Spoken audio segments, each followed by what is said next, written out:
Hello and welcome to the Civil Study Cafe. You're watching the MPPSC Mains Answer Writing Discussion Series with Civil Study Cafe. नमस्कार दोस्तों, civil study cafe में एक बार फिर से आप सभी का स्वागत है। अभी तक हम डिस्कस कर चुके हैं 2018 का पेपर 2 और पेपर 2 में हम डिस्कस कर रहे हैं 3 मार्क्स के सारे क्वेश्चंस डिस्कस कर चुके हैं। 6 मार्क्स के भी सारे क्वेश्चन हम डिस्कस कर चुके हैं, पार्ट ए पार्ट बी। और अभी हम डिस्कस कर रहे हैं 2018 का सेकंड पेपर का पार्ट बी का 15 मार्क्स के सारे जिसमें हम पिछले वीडियोस में हम एक क्वेश्चन डिस्कस कर चुके हैं, क्वेश्चन नंबर 1। आज हम डिस्कस कर रहे हैं 15 मार्क्स का क्वेश्चन नंबर 2 यानी कि सेक्शन बी का। ओके गाइस, तो चलिए फिर शुरू करते हैं। क्वेश्चन देख लेते हैं। Question number 2। क्वेश्चन नंबर 2 में है, भारत में मुक्त विश्वविद्यालय का उच्च शिक्षा के विस्तार में क्या योगदान रहा है? विस्तार से बताइए, है ना। 300 वर्ड्स में है और आपको 300 वर्ड्स में इसका आंसर करना है। मैं एक बार फिर से रिपीट करूंगा ठीक से समझने के लिए। वो आपसे पूछ रहा है, भारत में मुक्त विश्वविद्यालय का उच्च शिक्षा के विस्तार में क्या योगदान रहा है ना। यानी कि जो अपनी यूनिवर्सिटीज जो हैं, है ना, उनका एक तरह से क्या योगदान रहा है, किस में रहा है? उच्च शिक्षा यानी कि हायर एजुकेशन में क्या कंट्रीब्यूशन रहा है उनका। ओके गाइस, तो चलिए चलते हैं, फिर शुरू करते हैं, है ना। सबसे पहले हम देख लेते हैं। देखिए, क्वेश्चन में सिर्फ वो एक ही बात पूछ रहा है कि योगदान क्या रहा है। अब आपको यदि कुछ भी नहीं आता है इसमें, यदि आपको सिर्फ इतना पता है कि योगदान ये रहा है वो रहा है, इतना थोड़ा बहुत एजुकेशन में कहीं ना कहीं ग्रोथ हुआ है, लोग पढ़ पा रहे हैं ठीक से अपनी जगह पर, अपनी लोकल जगह पर भी रहकर भी कहीं ना कहीं वो एजुकेशन को एक्सेस कर पा रहे हैं, तो इतना आपको पता है तब भी आप इसका आंसर करके आ सकते हैं। लेकिन हम थोड़ा सा और जान लेंगे किस किस प्रकार से इसका योगदान रहा है। योगदान से पहले हम, क्योंकि हमें इंट्रोडक्शन भी देना होता है, इंट्रोडक्शन से हमारे मार्क्स थोड़े से बढ़ जाते हैं। आप डायरेक्ट आंसर करते हैं तो थोड़ा सा आंसर आपका भद्दा लगता है ना, और डिमांडेबल नहीं होता है, और कहीं ना कहीं कॉपी चेक करने वाला जो होता है वो भी कहीं ना कहीं इरिटेट हो जाता है आपके आंसर्स को देख के, क्योंकि उनको भी लगता है कि आप जब डीसी बनने वाले हैं या फिर डीएसपी जैसी पोस्ट पर आप पहुंचेंगे तो कहीं ना कहीं आपके अंदर एक तर्क शक्ति होनी चाहिए आंसर्स को हैंडल करने की। एक आंसर आपका ठीक ठाक होना चाहिए, मतलब एक बजट में आपका आंसर होना चाहिए। और यही एक मात्र उद्देश्य है सिविल स्टडी कैफे का कि आपका आंसर कैसा होना चाहिए, आपके आंसर को बजट में कैसे लेकर लाया जाए, यही एक सिविल स्टडी कैफे का मुख्य उद्देश्य यानी कि मेन मोटिव है। ओके, तो चलिए फिर शुरू करते हैं। क्वेश्चन नंबर 2 में है, भारत में मुक्त विश्वविद्यालय का उच्च शिक्षा के विस्तार में क्या योगदान है? सबसे पहले देखो, हम ये जान लेते हैं कि भारत में पहला मुक्त विश्वविद्यालय इंदिरा गांधी राष्ट्रीय मुक्त विश्वविद्यालय इग्नू, है ना, जिसे इग्नू भी कहते हैं, इसकी स्थापना हुई थी 1985 में, है ना। संसद के कानून के जरिए की गई थी इसकी स्थापना। यदि आप इतना लिख देते हैं, इसमें थोड़ा सा और ऐड कर देते हैं तो आपका आंसर जो है काफ़ी अच्छा हो जाता है। यानी कि आपने थोड़ी सी इन्फॉर्मेशन जो है पहले आपने इंट्रोडक्शन में दे दी है, क्योंकि वो मेन बात जो पूछ रहा है उस बात पर आप बाद में आएंगे। पहले आपने बता दिया है कि मुक्त विश्वविद्यालय होते क्या हैं और इनकी स्थापना कब हुई थी और कैसे की गई थी, ये आपने बता दिया, तो आप अपनी बात को आगे ले जा सकते हैं। ठीक है, अब बात कर लेते हैं हम कंट्रीब्यूशन इन हायर एजुकेशन, क्योंकि वो मेन बात आपसे यही पूछ रहा है कि मुक्त विश्वविद्यालय का उच्च शिक्षा के विस्तार में क्या योगदान रहा है। ठीक है, तो देख लेते हैं कंट्रीब्यूशन इन हायर एजुकेशन। देखिए, कंट्रीब्यूशन इन हायर एजुकेशन, देखिए सबसे पहले आपको पता होगा नामांकन की खुली नीति। देखिए, मैंने यहाँ पर पॉइंट्स में आंसर दिया है, आप चाहें तो पॉइंट्स में ना देते हुए आप सीधा पैराग्राफ, आप एक पैरा में पूरा आंसर फिल कर सकते हैं, एक टाइप से स्टोरी टाइप। ठीक है, यहाँ पर मैंने पॉइंट्स में आंसर दिया है तो आप भी कर सकते हैं, दिस इज योर चॉइस। नामांकन की खुली प्रक्रिया, देखिए आपको पता होगा जब एडमिशन होते हैं तो वो ओपन होते हैं, आप कहीं से भी फॉर्म फिल कर सकते हैं और एक तरह से आप इसमें नामांकन अपना दाखिल कर सकते हैं। ठीक है, तो ये काफ़ी अच्छा है। अब इससे क्या होता है, इससे इनडायरेक्टली जो लोग हायर एजुकेशन को कहीं ना कहीं एक्सेस करना चाहते हैं, वो हायर एजुकेटेड होना चाहते हैं, तो उनके लिए काफ़ी ये फ़ायदेमंद होता है और वो ईजिली नामांकन कर पाते हैं और वो कहीं ना कहीं एजुकेशन को प्राप्त कर पाते हैं। कोई बंधन नहीं है, देखिए ज़्यादा हर्डल्स नहीं है। होता ये है, आप यूनिवर्सिटी में एडमिशन लेने जाएंगे, कट ऑफ जाएगा और बहुत सारी प्रोसेस जो होती है जिसमें कहीं ना कहीं आपको भागा दौड़ी वाली चीज़ें करनी होती हैं, तो इससे क्या इरिटेशन हो जाता है और हम कहीं ना कहीं एडमिशन लेने से पीछे हो जाते हैं ना। तो इस प्रकार की चीज़ें इसमें नहीं है। लचीला पाठ्यक्रम है, यानी कि सिलेबस जो है वो काफ़ी इजी सिलेबस है इसका, और आप थोड़ा टाइम निकाल के आप घर से आसानी से इसको अपनी डिग्री को पास आउट कर सकते हैं यहाँ से, है ना। योग्यता का ज़्यादा महत्व नहीं है। देखिए योग्यता का मतलब क्या है, आप कितने पढ़े लिखे हैं कितने नहीं हैं, आप एफिडेविट बनवाइए और जो भी उसमें प्रोसीजर होता है वो आप इजीली यहाँ पर आप अपना एडमिशन दिला सकते हैं। देखिए होता ये है कि ज़्यादातर यूनिवर्सिटीज़ में, ज़्यादातर कॉलेजेस में परसेंटेज का काफ़ी ज़्यादा इंपॉर्टेंस होता है ना। लेकिन जैसे मुक्त विश्वविद्यालय जैसे संस्थान जो हैं इन यहाँ पर आपकी योग्यता का कोई ज़्यादा महत्व नहीं रह जाता है। बस ज़रूरी है कि आप यहाँ पर एडमिशन ले रहे हैं और आप अपनी हायर एजुकेशन को आगे बढ़ाएं, ठीक है। 18 वर्ष की आयु, बस देखिए इसमें क्राइटेरिया क्या होता है, आप 18+ होना चाहिए, है ना। और आप फॉर्म फिल कर सकते हैं किसी ना किसी टाइप की डिग्री लेने के लिए, जैसे आप BA करना चाहते हैं या जो भी करना चाहते हैं, ठीक है।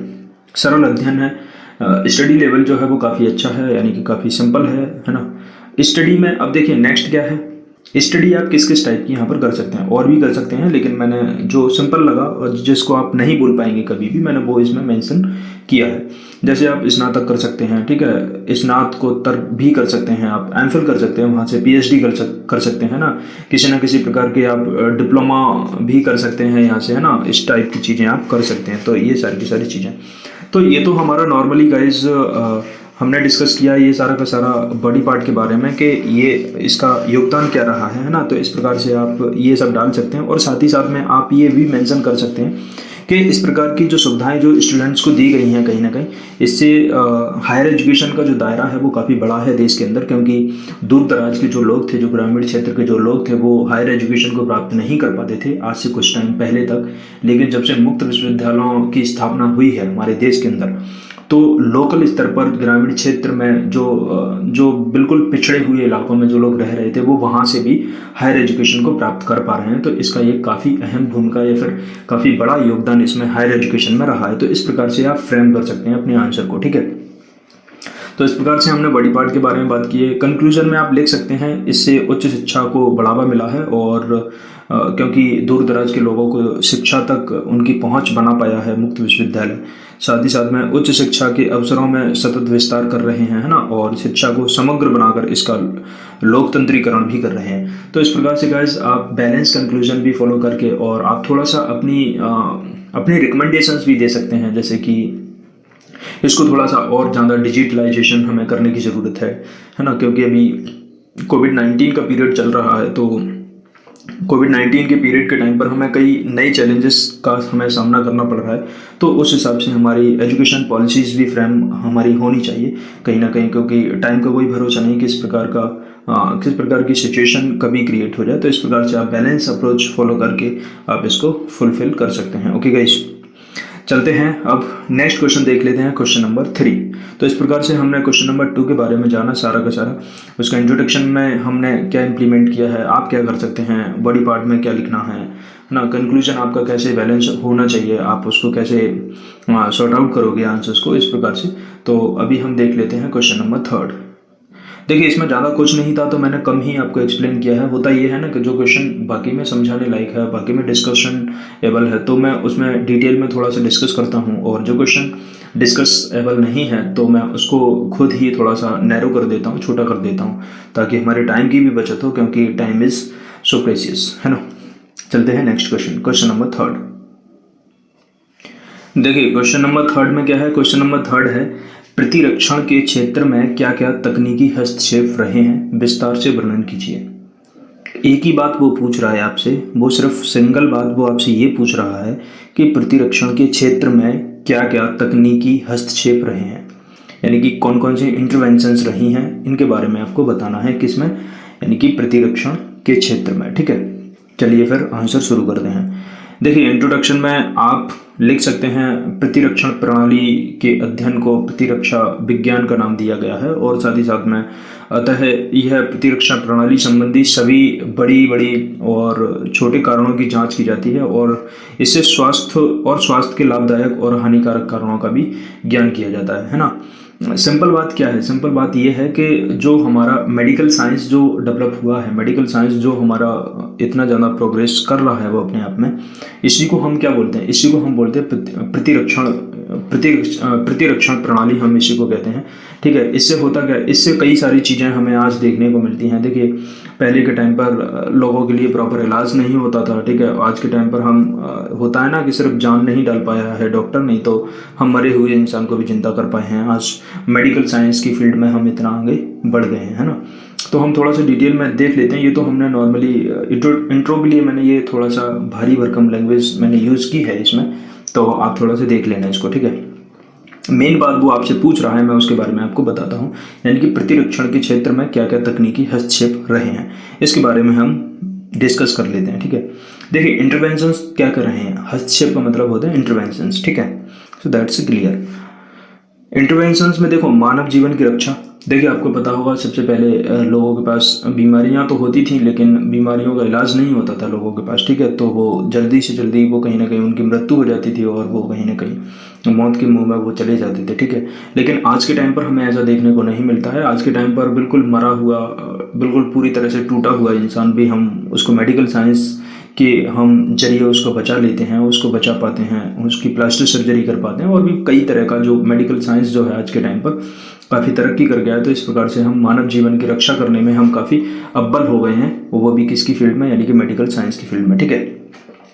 नेक्स्ट पॉइंट क्या है, रोगों से रक्षा। देखिए कई प्रकार के जितने भी रोग आए, ठीक है, जितने भी बीमारियां हुई, उन बीमारियों का हमने कहीं ना कहीं उपाय या फिर हम उन बीमारियों को रोकने में हम कहीं ना कहीं सक्षम हो पाए। यानी कि कई प्रकार की जो भयावह बीमारियां जो थी, आज हम उनको वैक्सीन के माध्यम से या फिर टीके के माध्यम से हमने उनको कहीं ना कहीं ख़त्म करने का पूरा प्रयास किया है, और हम 90% उसमें कहीं ना कहीं सफल भी रहे हैं। तो इस प्रकार से रोगों से रक्षा भी हम मेडिकल साइंस की फील्ड में हम अभी तक कर पाए हैं। एजेंट की पहचान में सक्षम। देखिए एजेंट की पहचान में सक्षम का मतलब होता है, जैसे मान लीजिए किसी इंसान को कोई बीमारी है, तो आज मेडिकल साइंस इतना आगे तरक्की कर गई है, वो इतना ज़्यादा डेवलप हो गई है कि आपको जो भी बीमारी है आपके अंदर बॉडी के अंदर, आपकी बॉडी के अंदर क्या चल रहा है, कौन सी बीमारी है, किस प्रकार की प्रॉब्लम से आप जूझ रहे हैं, या फिर आपकी बॉडी जूझ रही है, उससे कहीं ना कहीं सफ़र कर रही है, इस चीज़ के बारे में आपको पूरी की पूरी जानकारी मिल जाती है। और ये सब हुआ है किसी मेडिकल साइंस की फील्ड में, ठीक है। तो क्या है, एजेंट की पहचान, यानी कि जो जिस बीमारी से हम कहीं ना कहीं हम सफ़र कर रहे हैं उसके बारे में पता कर पाना आज के टाइम पर सिंपल हो गया है, जो कि पहले के टाइम पर हमें ये सब नहीं देखने को मिलता था। पहले के टाइम पर काफ़ी प्रॉब्लम्स का सामना करना पड़ता था, जैसे किसी को कोई बीमारी है तो उसके बारे में पता नहीं चलता था। हालांकि जो वैद्य होते थे उस टाइम पर, ठीक है, या फिर देसी जड़ी बूटियाँ जो होती थी, जो आज के टाइम पर भी हमारे इंडिया में काफ़ी ज़्यादा उनका क्रेज़ है, और बिल्कुल वो विश्वास पात्र भी हैं। हम ये नहीं कहेंगे कि उससे कुछ नहीं होता, उससे काफ़ी ज़्यादा होता है और काफ़ी अच्छा फ़ायदा भी होता है। लेकिन जब से मेडिकल साइंस ने तरक्की की है तो ये हमारे लिए और ज़्यादा आसान हो गया है। यानी कि बीमारियों से जो लोग जूझते हैं, उन बीमारियों को पता कर पाना मेडिकल साइंस ने इसको और ज़्यादा आसान बना दिया है, ठीक है।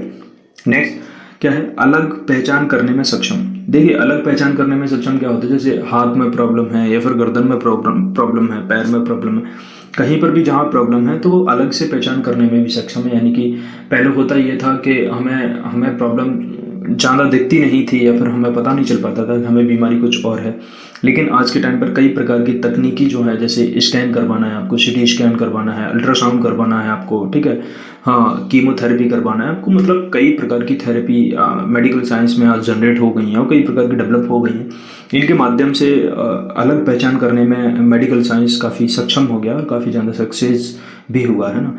टीकों की खोज हो गई है। नेक्स्ट पॉइंट क्या है, टीके की खोज, ठीक है।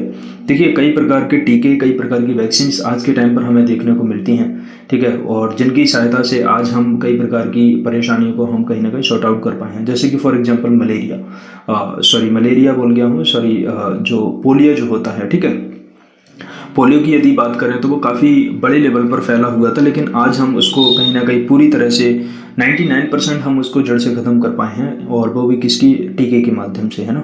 तो इस प्रकार से मेडिकल साइंस काफ़ी ज़्यादा आगे पहुंच गया है। लेकिन देखो इसके कुछ चैलेंजेस भी हैं। इसके चैलेंजेस क्या हैं?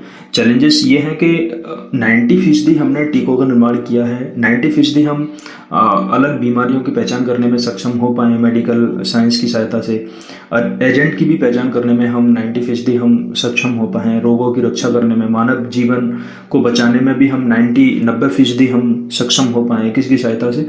मेडिकल साइंस की सहायता से हम कहीं ना कहीं सक्षम हो पाए। लेकिन 10% हमारे सामने कुछ चुनौतियां भी आज मुंह भाई खड़ी हुई हैं, यानी कि जैसी कि तैसी हमारे सामने चुनौतियां, जैसे फॉर एग्जांपल एड्स, ठीक है।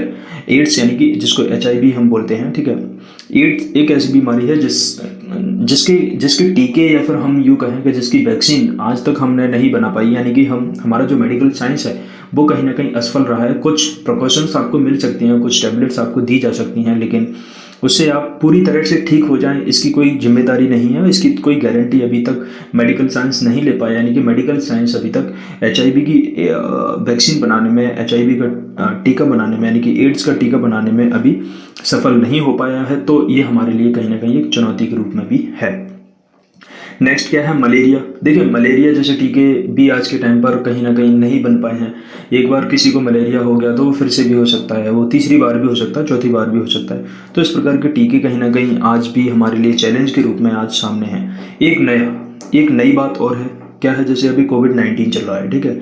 कोविड-19 का भी जैसे WHO की रिपोर्ट आप पढ़ें, यानी कि वर्ल्ड हेल्थ ऑर्गेनाइजेशन जो है उसकी आप रिपोर्ट पढ़ेंगे तो उसमें भी अभी कुछ चीज़ें ऐसी देखने को मिल रही हैं, यानी कि दुनिया के कुछ वैज्ञानिक जो हैं, जो मेडिकल साइंस की फील्ड के जो वैज्ञानिक हैं, यानी कि जो WHO के वैज्ञानिक जो हैं, उन्होंने कुछ वैज्ञानिकों की जो थीसिस वगैरह हैं, जो उन्होंने कहा है, अध्ययन में ये पाया है कोविड-19 के बारे में, उन्होंने ये कहा है कि इंसान को इसके साथ में सर्वाइव करना सीखना पड़ेगा, यानी कि ये ख़त्म नहीं होने वाला है, ये हमेशा चलेगा। हालांकि इसकी वैक्सीन भी बन रही हैं, लोगों ने बना भी लिए हैं, ठीक है। जैसे काफ़ी सारे कंट्रीज़ ने ह्यूमन ट्रायल्स कर लिए हैं, कुछ कंट्रीज़ ने ह्यूमन ट्रायल्स कंप्लीट भी कर लिए हैं, कुछ ह्यूमन ट्रायल्स पर अभी कर रही है काम, ठीक है।